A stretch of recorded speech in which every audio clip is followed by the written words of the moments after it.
2012 urteaz geroztik herritarren partaidetzaren eskubidea arautzen duen lege bat dago Nafarroan.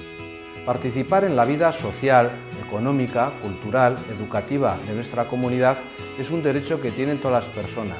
Tú como ciudadano tienes este derecho y nadie debe impedir que lo ejerzas. Baina honek guztiak ez du benetako partaidetza eraginkorra bermatzen. Horretarako, partaidetza kultura sortu behar da. Parte hartzeko nahia piztu eta egiteko moduak azaldu. Administrazioetako kideanitzeko organoak dira gaur egun funtsezko partaidetza bideak. Eta organo horiek egitasmoak, programak eta araudiak onartzeko sustatzen dituzten parte hartze prozesuak. Parte hartze prozesu honen fruitutako bat, zalantzarik gabe Ondarezain elkartea da.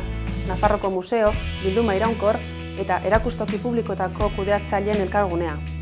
La participación en el plan de residuos nos permitió contrastar visiones diferentes sobre el tema y así poder adelantarnos unos años a lo que iban a ser las nuevas leyes y las directivas europeas. Gainera, 2017ko ekainean, herritarren partaidetza sustatzeko 2017-2019 plana onartu zuen Nafar gobernuak partaidetza prozesu baten ostean. Gobernuei, toki entitateei eta bestelako erakundeei zuzendutako neurriak ditu barne.